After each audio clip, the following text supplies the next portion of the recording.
cooks in the kitchen. Today we are making a chicken, apricot, and almond tagine. Tagine is a traditional dish from Morocco. It's often cooked in a pot called a tagine. We are going to cook this just in a regular stew pot because this has cut up chicken. Cooking whole chicken or big meaty pieces of lamb or something, that works really well in the tagine when you're just going to let it sit and cook for a long time. And we'll make something in the tagine in one of these days. But let's see if I can get through these ingredients on the first try. We have 1.5 pounds of chicken, 2 tablespoons of ginger, 2 tablespoons of garlic, half of a preserved lemon. You could use lemon and a little lemon zest and lemon juice, but it is really not the same. And preserved lemons are very easy to make. We'll make those one of these days. It's just lemons and salt. 2 tablespoons of harissa, 1.5 tablespoons of honey, 1 onion chopped up, and the spice mix here is 2 teaspoons of turmeric, 2 teaspoons of cumin, 2 teaspoons of cardamom, and 1 teaspoon of cinnamon. And we have a 1/3 cup of chopped apricots, a 1/3 cup of raisins, about the same amount, a 1/3 cup of slivered almonds, 1 cup of chicken broth, 1 can of chickpeas, rinsed and drained, and a little bit of salt, certainly not this much, and oil. And to start this off, we are going to cook the onion in some oil. You could use whatever kind of oil you want. Olive oil is fine.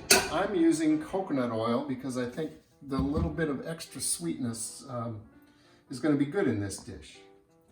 The thing that I like about this style of food is that it combines meat, fruit, and nuts in a very, very tasty way. So we'll get the onions going here and we'll come back when it's time to add the garlic and ginger. All right, so I've got the onions cooked down here. They're getting translucent, so we're going to add the ginger and the garlic and cook this for a little bit longer before we add our chicken and spices to this. So this will get us a nice little base going here, and we'll come back when that's cooked down a bit. All right, so we've got this cooked. It's cooked and it's very fragrant, but it's not browned and it's not, getting caramelized yet, which is the point here. I don't want it to be too cooked. My chicken has a lot of water in it. That's that frozen business. But in goes the chicken, and I've got this cut up into fairly large cubes because I like to get a good bite of chicken. So we'll get that mixed around in here, and then we're going to add our spice mix. And let this all cook together until the chicken is no longer pink. And this will get us going with a really good bunch of flavors and smell. Smell that. Yes, indeed. You're very rainbowy here. All right, so we will we'll let this cook for a while and come back and add some more stuff. All right, so now our chicken is no longer looking raw. We've got a nice thing going here, so we're going to put in everything except the butternut squash. So the almonds, the chickpeas,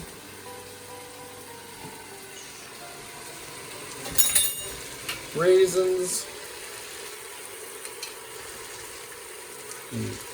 dried apricots,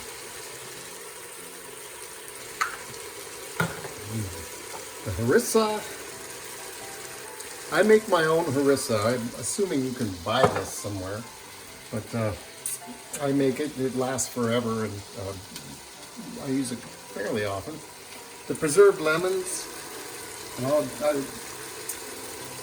we used some of these just the other day because, you know, when you make a jar of them, you got quite a few. They last forever, hence preserved.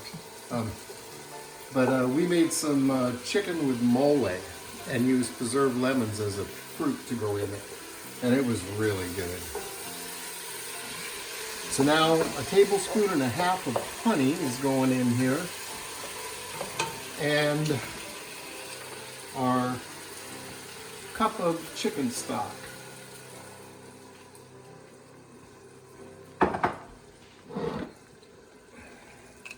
And this, you know, is just no great way to pre-measure honey. So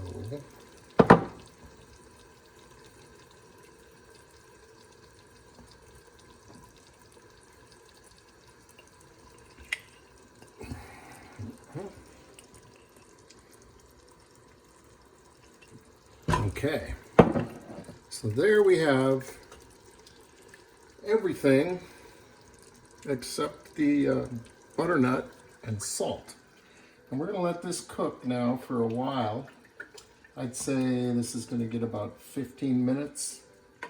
And then we're going to add the butternut and finish it out. So this doesn't really take that long to make. This is fairly, once you've got all the ingredients out, it's a fairly quick dish to make. And it freezes well, and it's just tastes delicious. So we'll come back in a while and put the butternut in here. So our stuff has been cooking for a while. It's all married well, and we're going to put in the butternut, and this is going to cook for about a half hour more, just until the butternut is softened. And then we'll make some couscous to put it on, and dinner will be served. So our stew is still nice and hot here. We're going to make some couscous to go with this, being Mediterranean and all. So I have a cup and a half of chicken broth, to which I'm going to add, just for fun, and you really don't have to do this, but some frozen peas. And then we got to wait till it returns to a boil again. The other thing I was thinking of, frozen corn would be really good in here too. But that cooled down the water, so we have to wait for it to boil again. And to make couscous, you take 1 part water, 1 part couscous. So a cup and a half of water, I'm going to be putting in a cup and a half of couscous. And then you just take it off the heat, cover it, and let it sit for 10 minutes. And you get some heat. So, and it's best, I think, if made with broth, because if you just make it with water, it just doesn't have that much flavor. It's much better. And the peas just cooled it right down. They're sitting in there. They're not boiling, not Maybe doing we should anything. come back in a minute. Well, look, take a picture. Okay. See? Nothing's happening. Nothing. It's I like starting. the peas because they add a little snap and they add the color. It gets a little crunch. Yeah. You know, I don't think there's a whole lot of vitamins or anything good for you in there, but you know, sometimes we don't care. One of the things about putting something like this into water that's not boiling is that it will tend to clump. If it's boiling, it separates better, and you get a nice smoother mixture of things without clumps. You don't want a clump of raw couscous. No. No, you don't. So now we're starting to boil.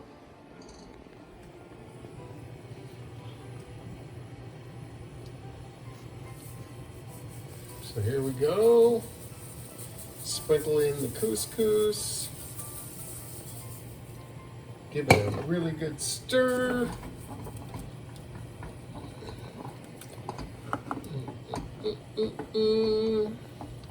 And then take it off the burner. cover and wait 10 minutes. So now it's dinner time, and we've served up this delicious bowl of couscous with frozen peas and our tagine. And oh, this is going to be good. Except spicy.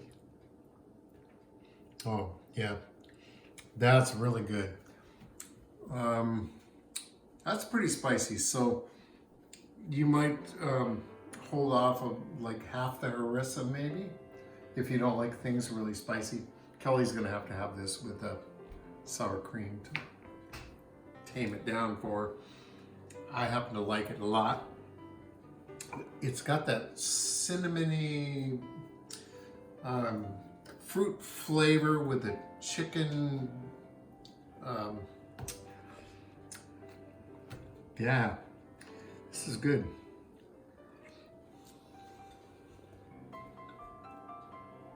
Somehow, and this is really weird, but somehow this reminds me of the applesauce that we used to have when I was a kid.